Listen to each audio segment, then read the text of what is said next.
The day after my father's funeral, my stepmother changed the locks. She threw my belongings on the lawn and called security when I tried to enter my childhood home. She thought I was just the illegitimate daughter with nothing. She had no idea what my father had really left behind. My name is Natasha, and for 28 years I was the daughter nobody talked about. My father, Richard Beaumont, was one of the biggest real estate moguls on the East Coast. He owned shopping centers, apartment complexes, and commercial buildings in 12 states. But to his legitimate family, to his wife and 2 sons, I simply didn't exist. I was the secret tucked away in a different city, the consequence of an affair that happened before I was even born. My mother never spoke badly about him. Not once. She would tell me that love is complicated, that adults make choices, and that none of it was my fault. Every month, like clockwork, my father would drive 3 hours to visit us. He'd take me to the bookstore and let me pick out whatever I wanted. We'd go fishing at the lake, and he'd teach me about business, about property values, about reading people. He never treated me like a mistake. He treated me like I mattered. I remember one time, I must have been 14, and I asked him why he never brought me to his other home. He looked at me with these sad eyes and said, "One day, Natasha, you'll understand that sometimes the people who live in the biggest houses have the smallest hearts. I'm protecting you from that world." At the time, I didn't get it. I just wanted to be acknowledged. I wanted to be part of his real life. But my father kept his promise to take care of us. We lived comfortably, nothing extravagant, but my mother never had to struggle. I went to good schools, had everything I needed, and every month those visits continued. He'd ruffle my hair, slip my mother an envelope, and tell us both that he loved us. Then he'd drive back to his other life, to the mansion I'd only seen in newspaper articles, to the family that got to claim him publicly. When I was 25, my father had a heart attack. He survived, but something changed in him. He started visiting more often, sometimes twice a month. He'd hold my hand and tell me stories about building his empire, about the properties he'd acquired, the deals he'd made. He talked about legacy, about what really matters in the end. I didn't know it then, but he was saying goodbye. 3 years later, I got the call. My mother's trembling voice on the other end. "Baby, your father's gone." Another heart attack, this one massive. He died in his sleep. I felt like the ground opened beneath me. The man who'd been my anchor, my secret champion, was just gone. And suddenly, I had to face the family that never wanted to know I existed. The funeral was at their estate, this sprawling mansion in Connecticut that looked like something out of a magazine. I drove up with my mother, both of us in simple black dresses, both of us terrified. The driveway was packed with luxury cars, men in expensive suits and women dripping with jewelry. This was my father's world, the one I'd never been invited into. His wife, Patricia, met us at the door. She was exactly what I'd imagined, tall, elegant, with blonde hair pulled back so tight it looked painful. Her smile was pure ice. "You must be the mistake," she said, loud enough for people nearby to hear. "I suppose you're here for the service?" Try to be inconspicuous. She didn't even look at my mother, just turned and walked away, her heels clicking on the marble floor. We sat in the very back of the room during the service.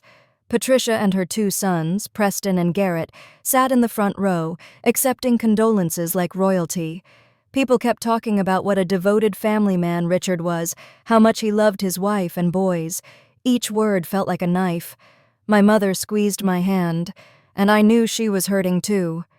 The man we loved was being eulogized as someone who belonged only to them. I didn't cry during the service.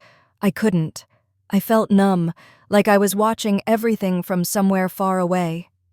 After it ended, I tried to approach the casket one last time to say a private goodbye.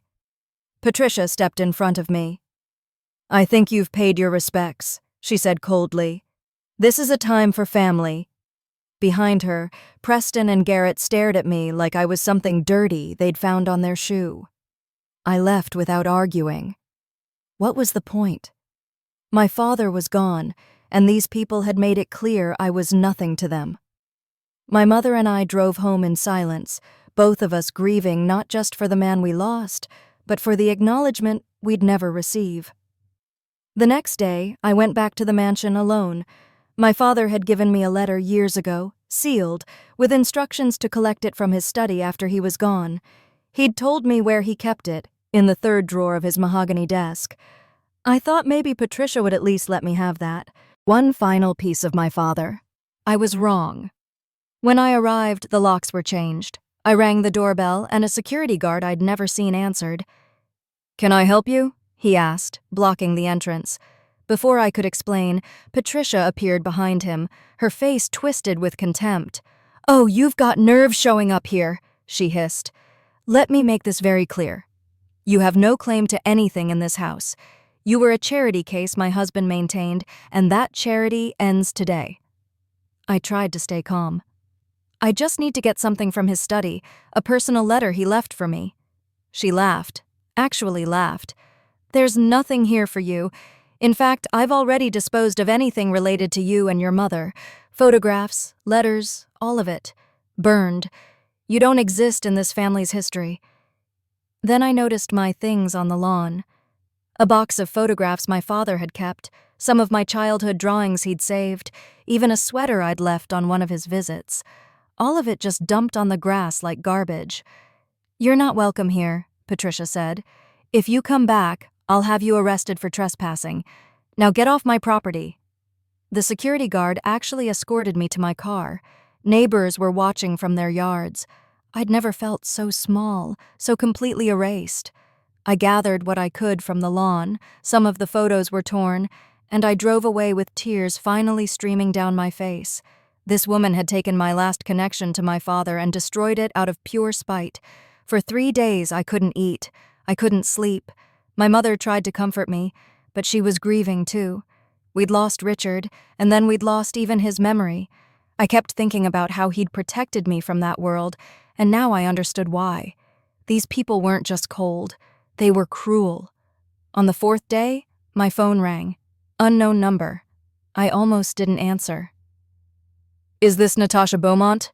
a man's voice asked. I confirmed it was. "This is Leonard Hughes from Hughes & Associates. I'm the executor of your father's will. I need you to come to my office tomorrow at 2 p.m. for the reading.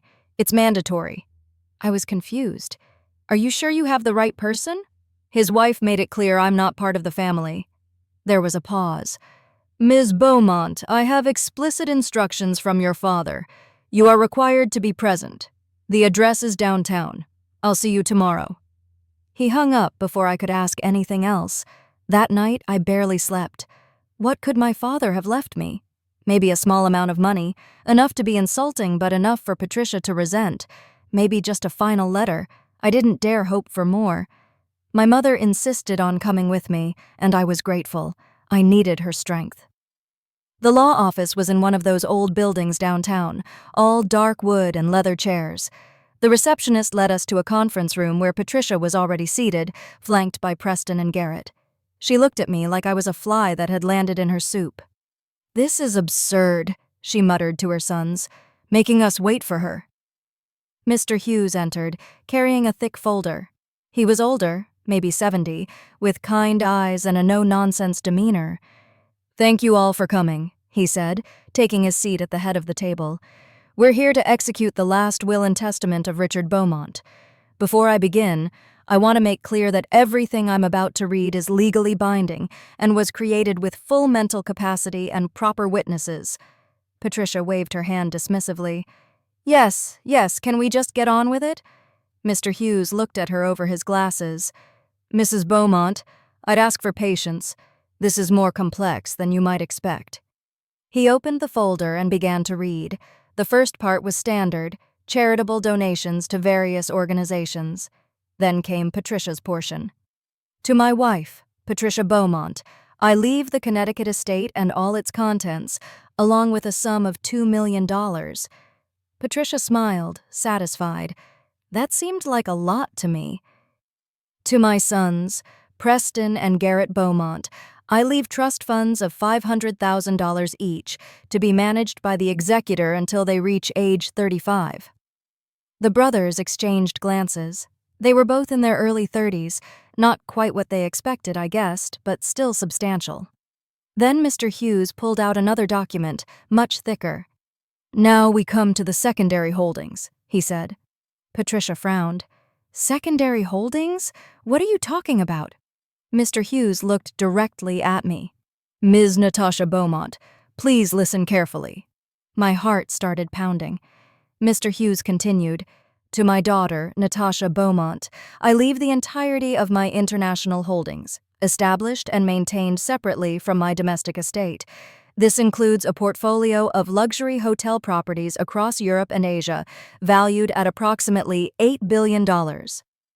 A 42% stake in Beaumont Pharmaceuticals International, valued at $2.1 billion.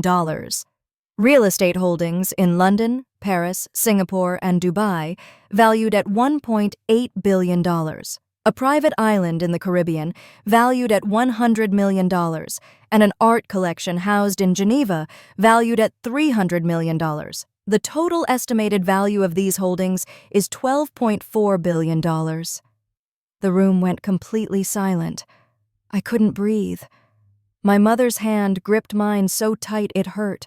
Patricia's face had gone from pink to white to a strange shade of purple. "That's impossible," she whispered. "Richard didn't have that kind of money. This is fraud." Mr. Hughes remained calm. "I assure you, Mrs. Beaumont, every asset I've listed is documented and verified. Your husband began establishing these holdings over 15 years ago. They were kept separate from the domestic estate for specific reasons, which he outlined in a personal letter to Ms. Natasha Beaumont. May I read it?" I couldn't speak. I just nodded. Mr. Hughes pulled out an envelope with my name written in my father's handwriting. He opened it and began to read.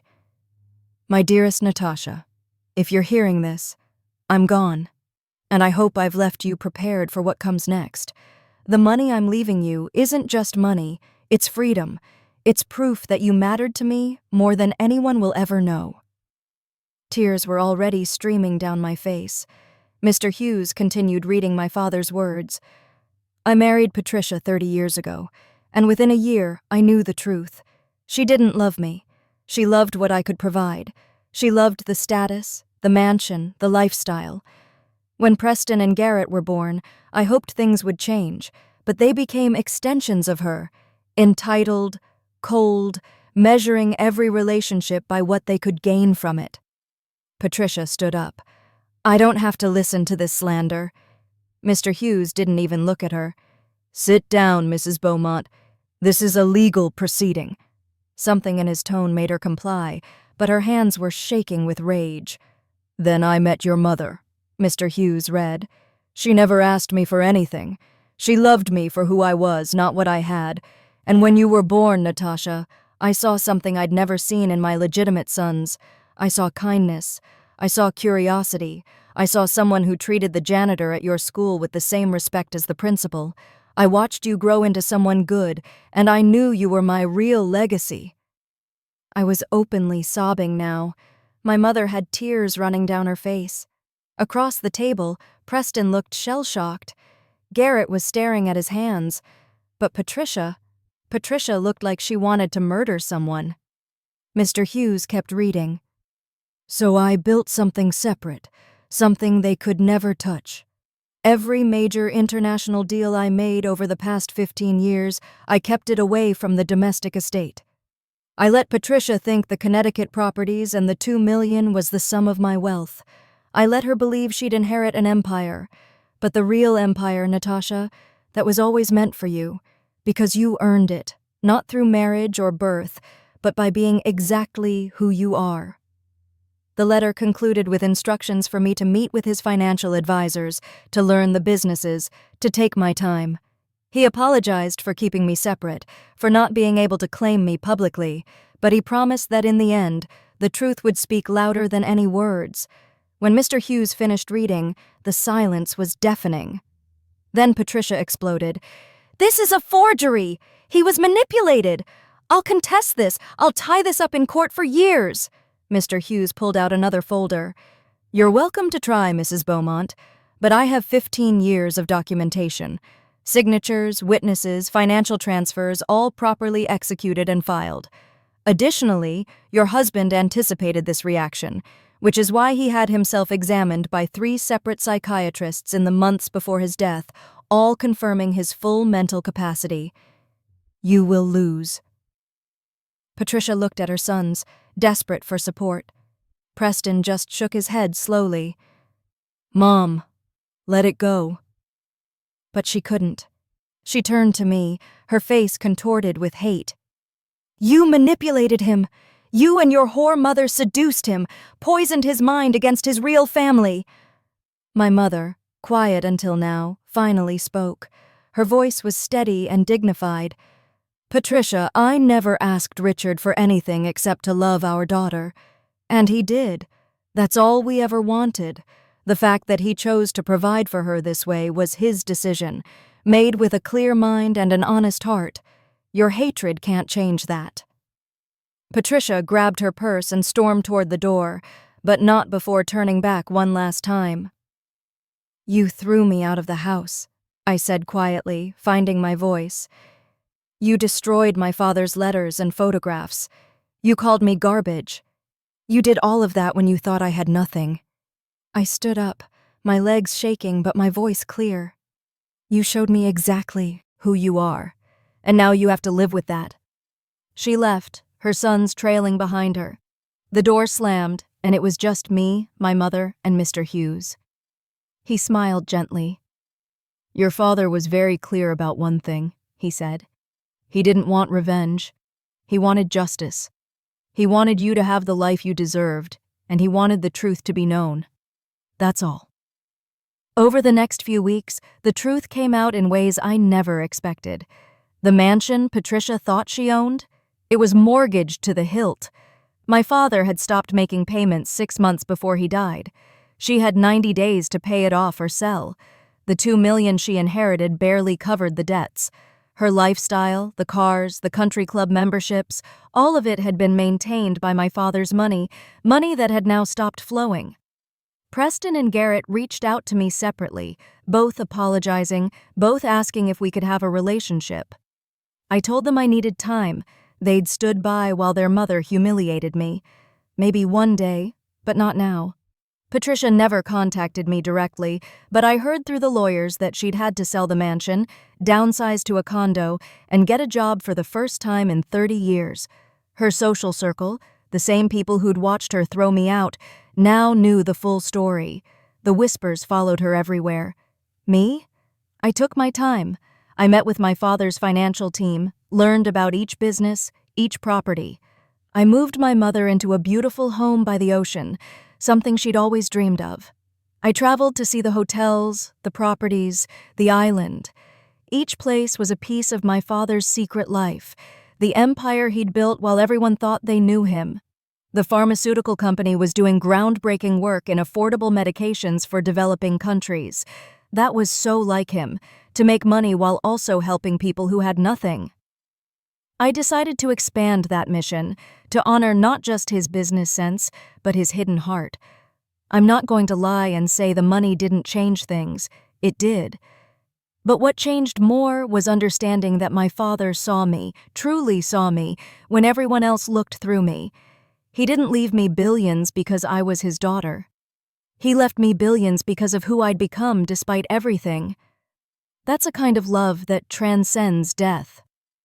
Patricia lost everything by showing her true nature. She treated someone with cruelty because she thought they were powerless, and it revealed exactly who she'd been all along. My father had known it for years. He'd just given her enough rope to hang herself with, and she did it spectacularly. People ask me sometimes if I feel guilty, if I think about the boys who got so much less than me. Honestly, no. They had a father their whole lives. They had acknowledgement, legitimacy, pride of place. They just also had a mother who taught them that people only mattered if they had something to offer. That's not my fault, and it's not my responsibility to fix. What I learned from all of this is simple. How you treat people when you think they have nothing tells the world everything about who you really are. Patricia thought she was stepping on someone powerless. She had no idea she was revealing her own emptiness to everyone watching. Karma didn't need my help. It just needed her to be herself. My father's final gift wasn't the money, it was the truth. And the truth, as it turns out, is worth more than any amount of money could ever be. If this story taught you something about karma, smash that like button right now. Drop a comment telling me, have you ever been underestimated by someone who regretted it later? Subscribe, because I've got more real-life stories that'll blow your mind. Part 2 is coming, where I reveal what happened when Patricia tried to sue me. You won't believe it. See you in the next one.